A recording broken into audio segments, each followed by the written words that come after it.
Yemeni #1.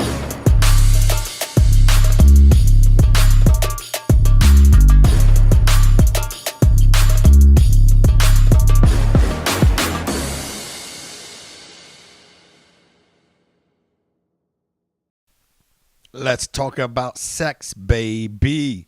Let's talk about you and me. Let's talk about how I'm not getting any. What's up, y'all? Y'all good? Y'all good? Y'all ready for another installment of Sleeping with the Yemeni? I was just driving around the other day on the road, and I was like giving some thought into this, and it was very interesting to me how I'm as sex positive as I am, and how I had to go through so many changes to learn to sort of like be more sex positive, be less judgmental of people and their sexual pursuits. And I don't know. To me, I just find it odd that I used to think that only Muslims were the people that were sexually weird, right? And then as I grew, I started to realize, nah, man, it's Christians too, man. Christians and Catholics especially got some really weird guilt that they have attached to sex, and I can't stand it. But I remember when I was young, I always associated white people with being more liberal and open-minded with sex, and even white people who no longer are a part of their religion. Like, I have friends of mine that I came up with in the art community in Detroit, many of them being white, many of them sort of denouncing religion, many of them criticizing religion, talking about how weird religion is in many myriad of ways, and I would be able to find, some type of connection with them, be like, yeah, for real, man, I kind of feel the same thing about my religion. But then because they were white, I just assumed that they was all sex positive, especially if they denounced religion or whatnot. And man, that is not the case, dude. There's so many people I meet today that are completely just weirded out about sex. Like, you talk about it and people just flip out, or they get really weird, or they start to judge you. Or if you tell them that you're into something, they are like, oh man, that's freaking weird. And I'm just like, yeah, it may be weird to you. That don't make it weird to them. And I don't know. I was just thinking about it. I'm like, man, I'm very sex positive these days. I wasn't when I was younger, because I was influenced by like religion. But, I later grew to just start to reprogram myself to not be so pent up when it came to sex. And I kind of feel like if I'm able to do it, I'm sure other people are. And I don't know, I just wish that there's a way to like influence people to have more of an open discussion when it came to sex. And especially when it comes to people of religion. And especially, this is not popular, especially amongst Arabs and Muslims.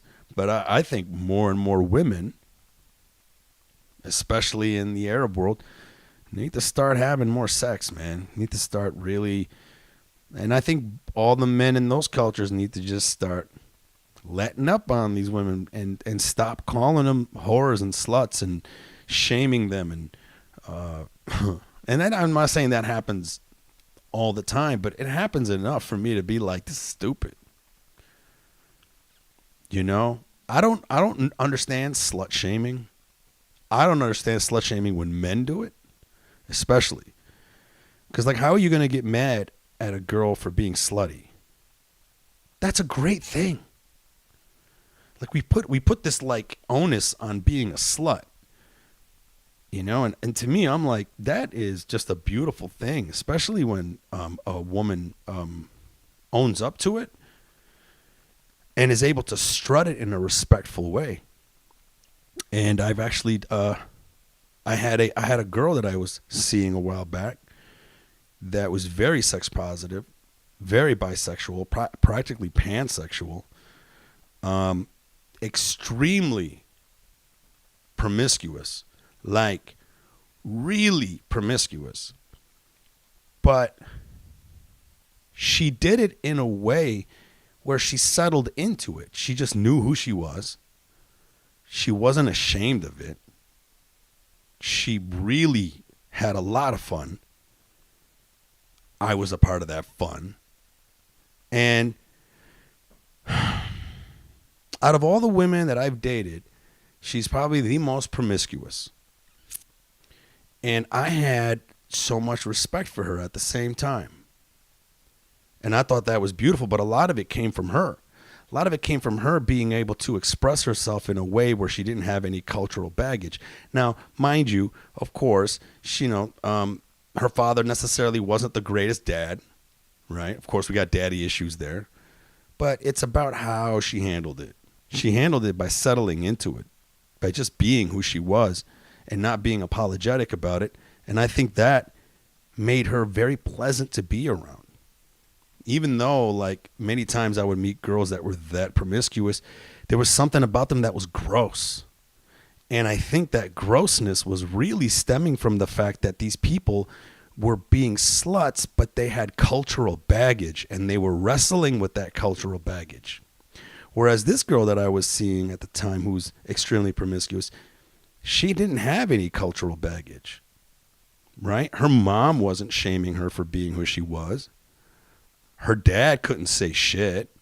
She was such a sweetheart. Even though her dad wasn't the greatest father, she was still in his life.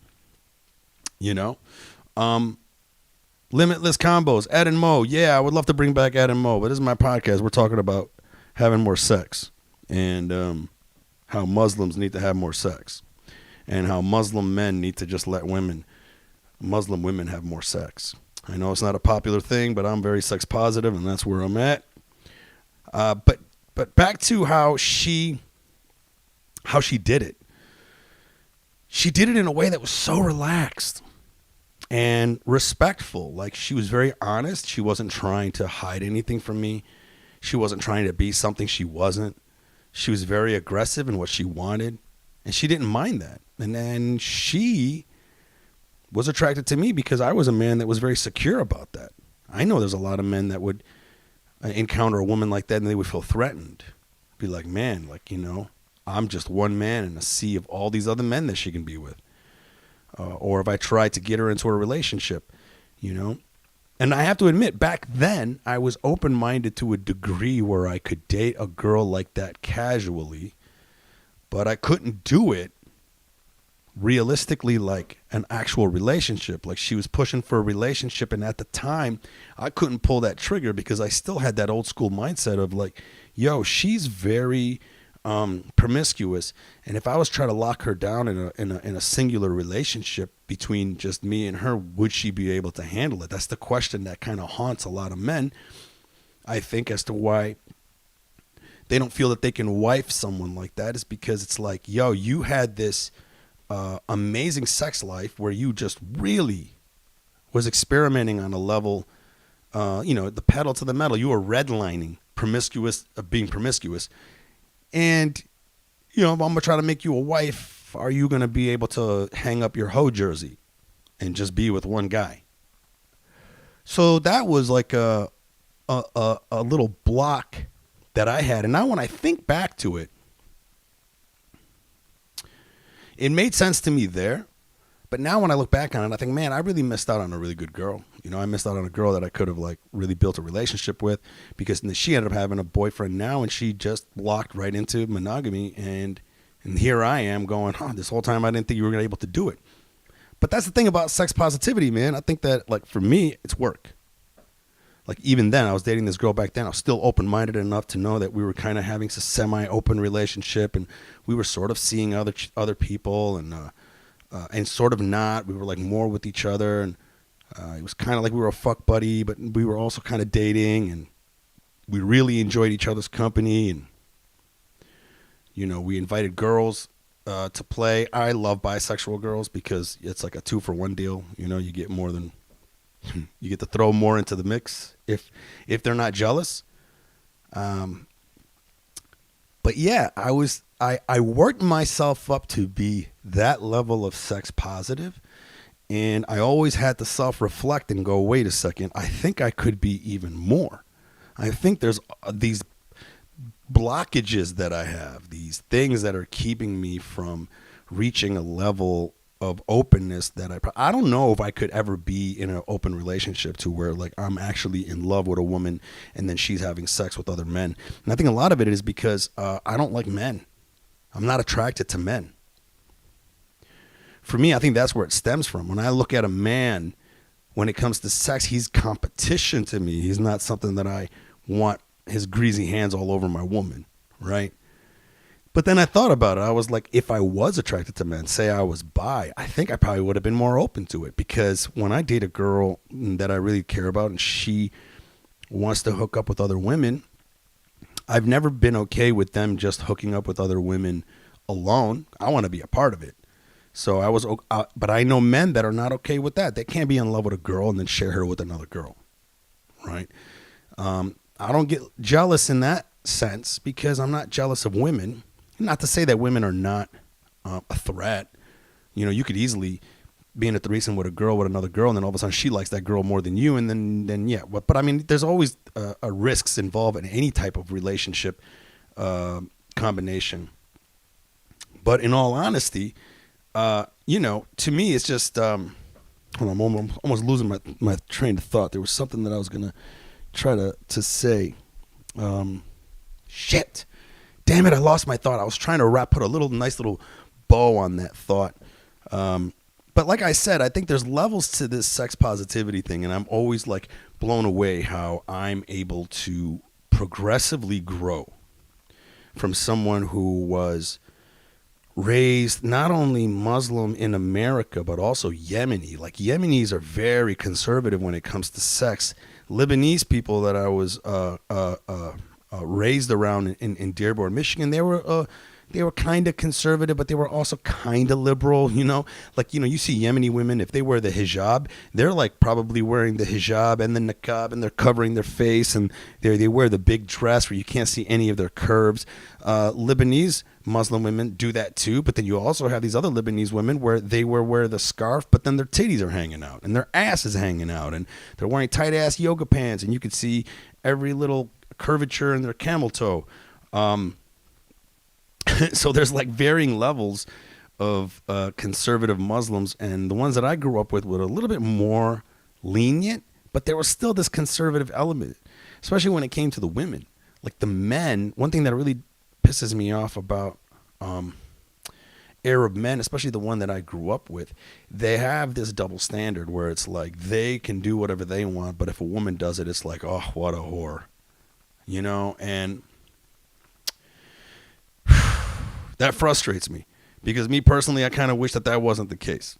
To me, I love the fact that a woman is able to just be who she is sexually, And to me, what blows me away again on top of it is how I've gotten to this level of sex positivity that now my white friends that I grew up with, who back then were more sex positive than me, I've now surpassed them. I've gotten to this level of sex positivity where now I'm looking at them like they used to look at me. Because now there's certain things that I'll just bring up sex and they get all uncomfortable about it. And I'm just like, what is happening here? So, I don't know. What's AKA the high score? I have no idea what you guys are talking. If anybody wants to call in and give me some examples of having sex or having a lifestyle, a viewpoint in sex and how other people look down on it, because to me, it's like more of us need to be having more sex. More of us need to be less shameful of it. I love it when I'm with a woman who's just very open and doesn't have to have any type of sexual hang-ups, Yeah, Tracy, call in, because I know you got some freaky friends. We should talk about that. Because in all honesty, the people being really close-minded about sex really trip me the hell out. And to me, I just feel like there's no way that a guy like me that grew up Yemeni can be more open-minded about this. What up, Tracy? Hey, how you doing? Is it better that I start at this time? It's fine with me. I'm off work today. I had knee surgery. Oh, man. How did that go? Went pretty well. I'm still kind of high, so we're good. Oh, nice. So maybe we can get you to say some embarrassing things. It's possible. What are you high on? You're adorable when you blush, so yeah, I'm trying to do that. I blush? When do I blush? You blush. No, I I've seen don't. you in person. I don't Yeah, blush. yeah. Yeah. I can't blush. I'm brown. Yes, you can. Yeah. When you were in the parking lot with Megan when you were in town last time. Yeah, you blushed. Megan? Yeah, the red-haired girl. After Smalls. What was I blushing about? I don't remember exactly what, but you blushed, and it was cute. Huh. Anyway. Okay. All right. Well, you learn new things about yourself. What am I high on? They gave me a shot of fentanyl and a Norco tablet before I left the hospital, and then they sent me home with a prescription for 20 Norcos. Wait, So. they actually gave you fentanyl? Mm-hmm. In my IV. How did that feel? I don't feel a damn thing. No, but I mean, like, did you get high off the fentanyl? No. You didn't at all? No. Okay. All right. Well, it's out there killing people, so I was thinking that maybe. Yeah, I mean. No, I got driven home by a friend who's very responsible about that kind of thing. So Nice. She's a former she's a former tattoo artist, so I trusted her to get me home. Well, She's seen everything. I pray for a speedy recovery. When will you be able to walk on that bitch? Sunday. Oh, that's pretty quick. Yep. Miracle, the miracle of medicine. Something like that. So, what did you want to talk about in my little podcast about sex positivity? I put two things in the chat. Was it literally one of the first 10 Arabic words I learned growing up in Dearborn was sharmut. Sharmut, you whore. Yeah, exactly. You sharamut. So, yeah. So I learned that one real quick. I think I knew that one by like 4th grade, and that's weird for like 4th grade boys to be saying that. Yeah, I think that was definitely a word that like Lebanese people just throw around like it's nothing, like it's just not that big of a deal. Yeah, and then the other comment that I made was that everyone in general needs to be having more sex, but better sex, like open, honest, responsible, consensual sex with someone who's willing to have a conversation about the sex that they're having. Yeah, and that's a lot to break down. I put it all in.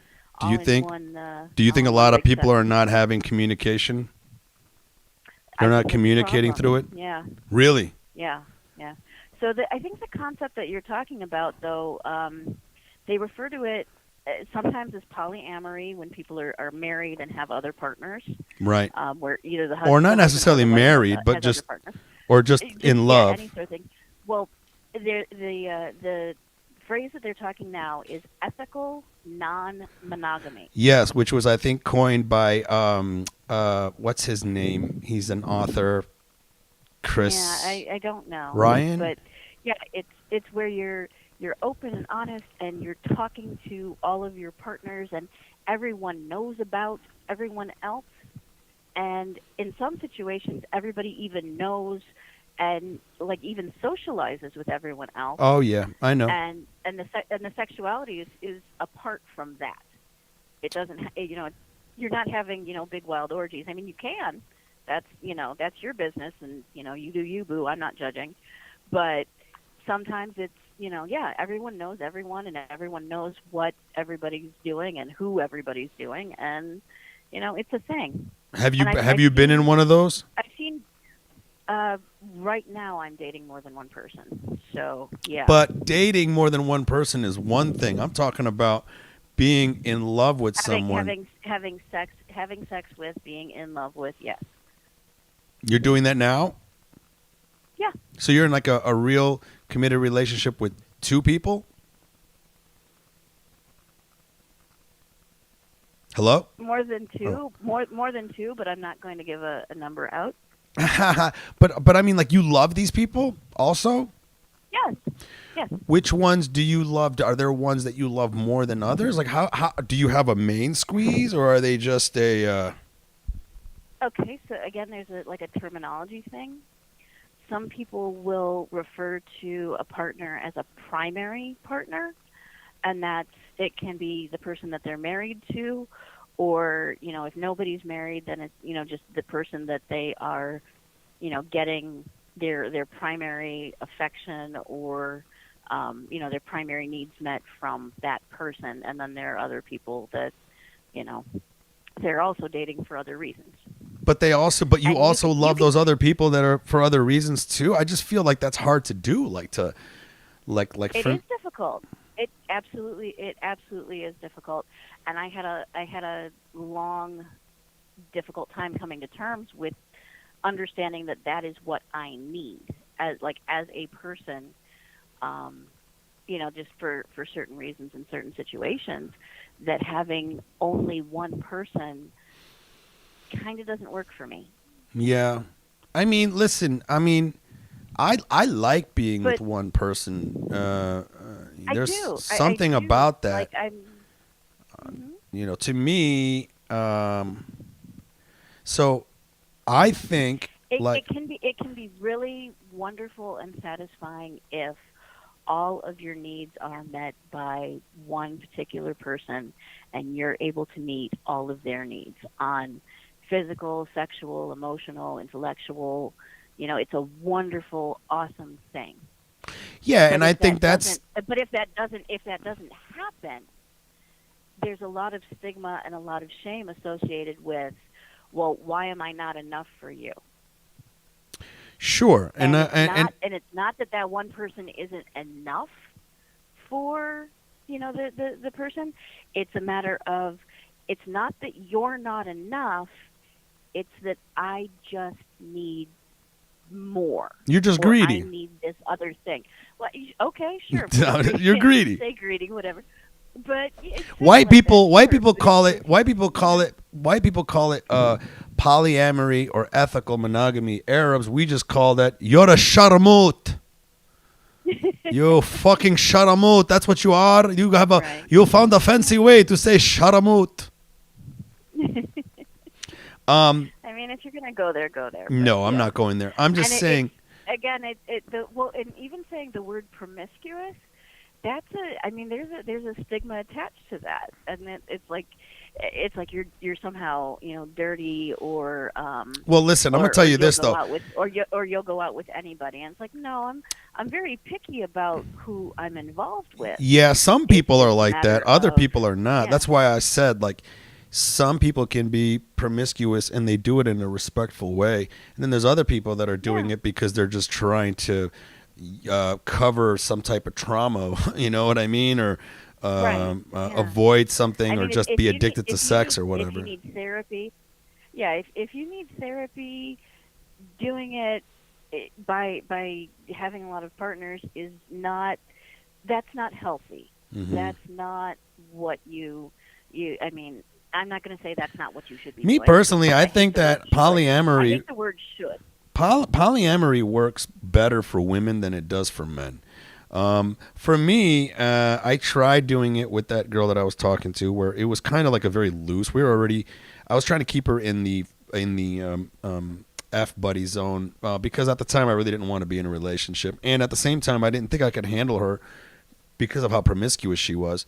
But at the same time, it's like Shit, I forgot the point that I was trying to make. What was I just saying? Because I just trailed off on something else. I think you're trying to main character yourself in her situation, and she's main charactering herself in her situation. Well, no, here's the thing. So we Like- tried it. like, This is the you point. know- Hold on. This is the point that I was trying to make. The point that I was trying to make is that so for a man, when it comes to polyamory, I think for the majority of us, it's more about sex.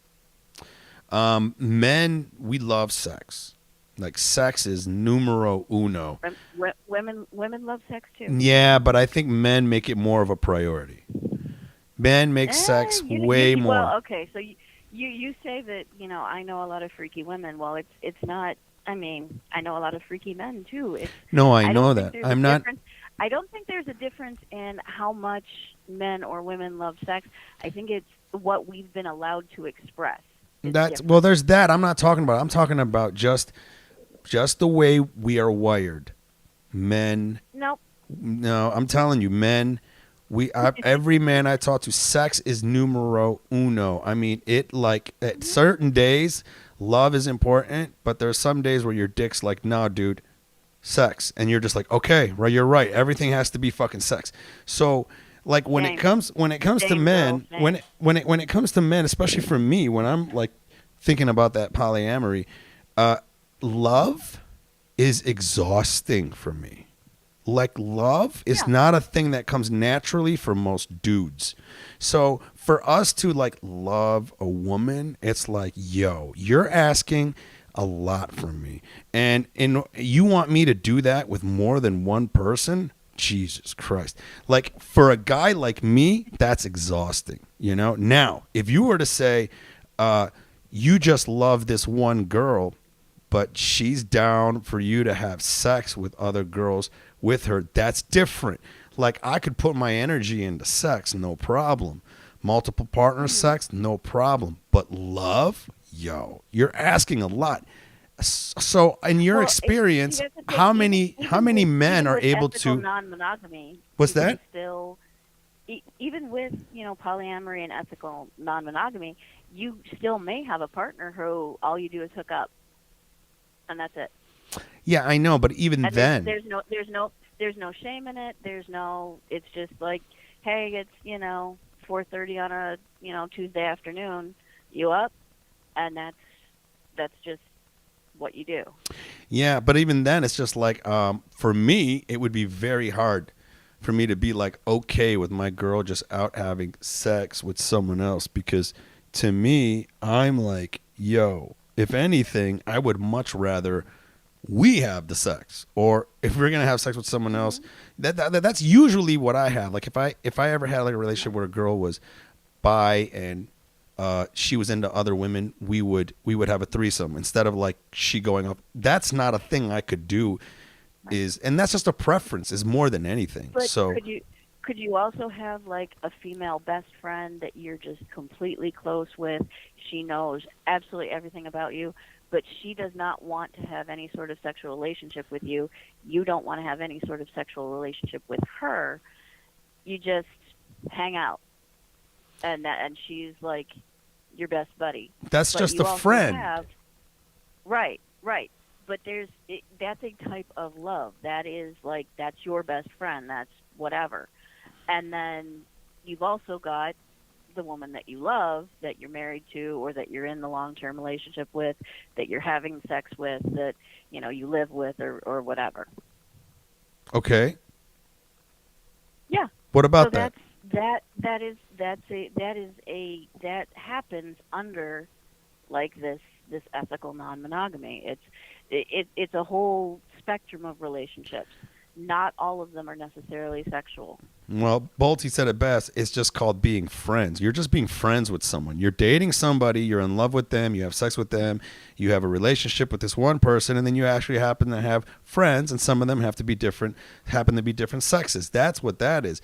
I'm talking about you're in love with someone. I can't do the whole I'm in love with someone and I'm pouring my heart into this one girl, and she is just out having sex with other people. I'm just like, the fuck? You know, because Well, in the end, Darren, in the end, that's something that you're talking about with the person that you have the hardcore relationship with. That's something that you two are discussing and communicating about, and it's not like it's not like I'm out walking the streets like my bits and pieces hanging out just looking for whoever. It's a matter of I've met different people that for different times, different reasons. Yes, I am interested in you and in love with you, and are you cool with the fact that I am also in a relationship with this other person that's that I am also in love with? yeah. That's all. I mean, listen, I understand it, and I respect people who can do that. I cannot. It's just like part of me. It just seems good on paper. Here's the thing. That's okay. Oh yeah, no, I know that. There's no judgment, and not everybody has to be. No. I mean, this is one way or the other. But ideally, the slut shaming needs to stop. The slut shaming needs to stop. That's the shit that I can't stand. I can't stand making people who are sluts feel shame. I'm just like, yo, man, y'all are doing a service. Right. But even calling someone who's non-monogamous a slut, well, that's kind of not optimal.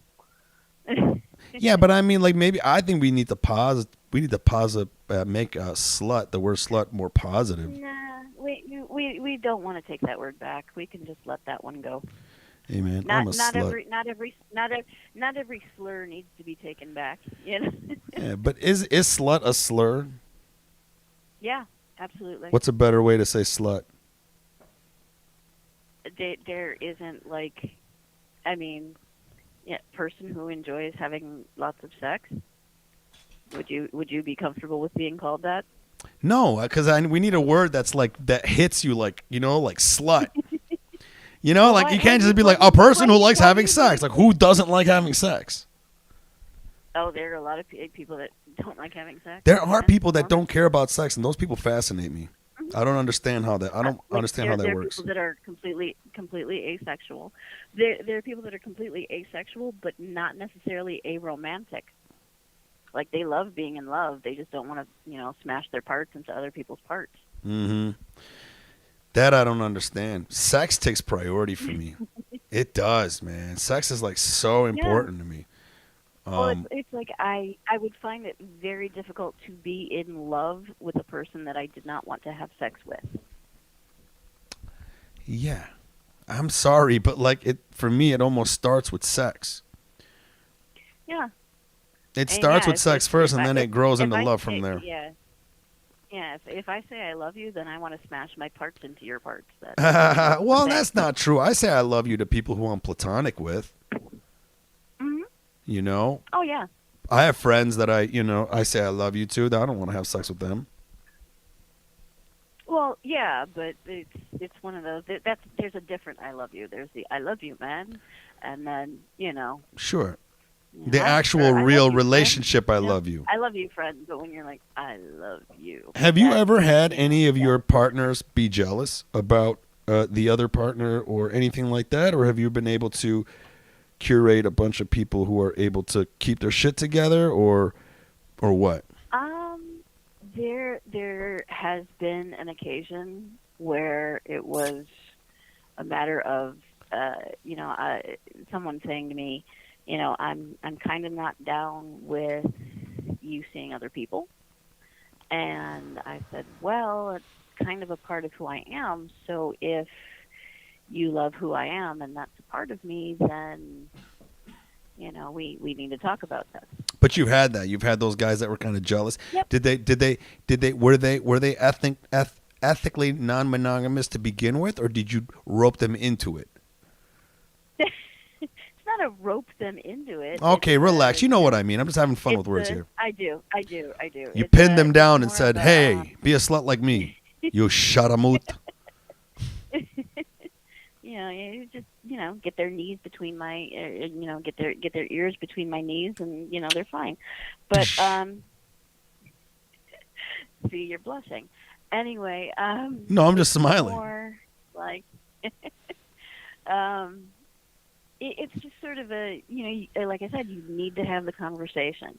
You need to talk to the person, and if they're not good with it, then they're not. No, good what I with was it. asking was like these people. That's all right. What I was asking was these people, the guys that were against it, or like said, "Hey, I don't want that."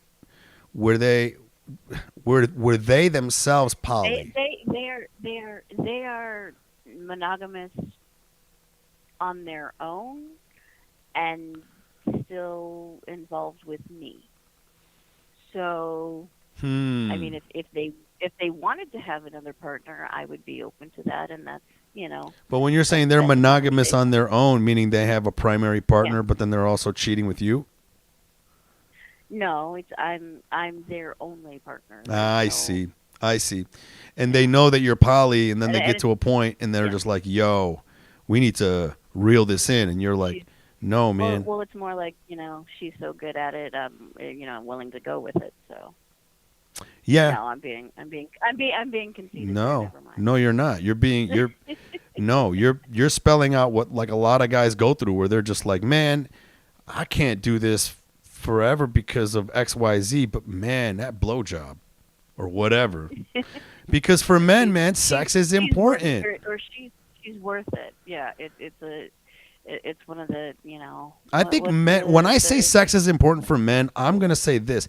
For men, it's very easy for us to get put into a trance when it comes to good sex. Good sex is so important to men. It almost trumps everything else. I think women, of course, there's women that love sex and they're horny as fuck. But what I'm saying is women can mentally be like, you know what? Fuck it. I don't need sex for a month, for a year. I could just say fuck you to it. For men, we literally have this like, it hurts. I got to do something. I've got batteries. I'm good. Exactly, right? But for men, it's not. It's like even if we like jerk off to porn, it's just not enough. It's like, no, it's like having a real woman there is everything, I think with sex, man, it's very willing to pay for it. To me, it's very like interesting. Like, we look at men as being very shallow when it comes to relationships because of like looks and sex, right? Yet at the same time, when it comes to fuck robots, here men are trying to create a machine that will make them come, and it's very important for us to have these machines look like real women. Meanwhile, since the fucking 50s, women have had robots making them come, and all they need is just a thing that looks like a dick. They don't need the man. So to me, it's just funny. It's like the reverse. Well, here's the other thing. The whole vibrators and everything were invented by doctors to cure women's mental illnesses. So the vibrator was created to make women who had mental illness orgasm, because that was a good way to get them to calm down? Yep. Basically, she's depressed, she's stressed, she has anxiety. Well, here you go. Get her off, and she'll be all better. Yeah, she'll get this. She'll get a dump of dopamine. She'll chill. And did it work? So, yeah, and so now it's a multi-billion-dollar industry. Right, and to me, what's really funny is that women don't need the man part of it. It's so funny. Like when it comes to women playing with toys, like all they need is a dildo. They don't need the man attached to it. Here we are, guys. Dude, we need every part of the woman. It needs to feel like a woman. It's got to look like a woman. They make the part that just looks like the parts. No, I know that, but listen, there's no industry to make a sex robot for a woman just yet. Now they're all coming out legit just for men, because that's where the demand is. I'm not saying that it's going to get to a point where the technology is going to get to a point where women are going to want a sex robot that's kind of like a man, because it's going to be so real. But until then, women are good to go with the goddamn bullet. They're good to go with taking a jackhammer to their clit. Yeah. We don't want a sex robot. We want like a lawnmower and squishing spider and folding the laundry robot. That's what we want, because men are just exhausting. Yeah, you're welcome. And honestly, all the women are exhausting too. You think women are not exhausting? All the cooking and the cleaning the house and the folding the laundry. Who said you had to cook and clean the house? I don't have to. I don't make my women cook and clean. But what I don't got to do that shit. Yeah, but like here we go. It's a societal thing. I'm not saying you specifically. But most men, you would men say, are are exhausting. most men are exhausting in that fashion, is what you would say. Yeah. Generally, Honey, men where are am I- men are honey, exhausting where am in I- that way, where they where want a did I- mother. where did- Yeah. Well, it's honey, where are my keys? Where did I leave my bookcase? Do I have clean shirts for tomorrow? Jesus Christ, man, get your shit together. Just date better men. Right. It's like you're fucking dating shitty guys, and then what you have to do is you have to find all these again, different it's not other me. shitty It's guys not me. I'm to just build saying, like, one the big, really stereotypes good here. guy. Is basically what it sounds like to me. What it sounds like to me is So- like, so- hold on. Let me I talk. need- Let me talk. I Let me need- talk. I Let me need talk. built Let me a talk. bear- I Let me need built talk. a bear workshop for a man. Yeah, you're like you're basically just trying to Voltron a man. You're trying to like get different pieces Yeah. of a man. You know, look at one man that knows how to fuck good. Get another guy that likes to do taxes. And we get another one here who loves cuddling. And get another, and then I put them together and I make this one complete man. Yep. Then you need to get one man to do all the other men's laundry, and then you're fucking set. Yeah. Well, see, that's Just why I like outsource dating that guys shit. Who are in the military because they're already pre-trained. What? I like dating guys who have been in the military because they're pre-trained. Yeah, before they train us to kill people, they train us how to fold laundry first. Exactly. You can fold your own laundry. You can cook what you can cook, or if you can't cook, you will eat whatever the fuck is put in front of you if you're Oh, yeah. hungry enough. Yeah, military men, good military men. There's some You're- shitty military men. You will get up. You will get up early in the morning, and most of you will make your bed right after you get up in the morning. I do. Hint, hint. Have you been working on that now? Oh yeah, I've been doing it again. I'm back to it. I'm back to it. Yeah, I fell off for a You know minute, what? man. My routine fell off for a minute. I hated that. Yeah, there you go. Yeah, I mean, you know how to do your own laundry. You know, you can be given a list of items to buy from a store, and you will get those exact items. Are you saying that there's other guys that can't handle lists? There are guys that cannot handle these things. Yeah. It's. But here's the thing. Here's the thing. My Every son's not going complaint to the that you have military, for a but I man- trained him. Every complaint that you have for a man, I have for a woman. But women are worse because you guys also bleed through your pussies every month. That's so stupid. We That's so can stupid. survive. We can So survive losing 1/8 of our blood once a month. That's Li- we're fucking superheroes, man. Listen, women We are regenerate- gods. We regenerate that shit. Women are You know? gods. Or ancient civilizations revered women. Ancient civilizations, especially like ancient Asian civilizations, they really, really looked up to the feminine energy because they were just. Because think about it, man. If you think about like these Like, ancient we humans, make people. well, you make We people. make people. You have a portal. You have a portal to this dimension. It's in your fucking pussy. And like we've gotten to the point people come out where of it. we got to the point where we've normalized it, where we're just like, oh yeah, I guess you can just make a person, you know. Yeah. But if you take enough But mushrooms, Give me the drugs while I'm doing it, though. Give me the drugs while I'm doing it, because I don't want to feel that shit. yeah, not When like I had my kid, I had him removed. I had him cesarean section. I told him he shouldn't have a birthday. He should have like a removal day. an extraction day.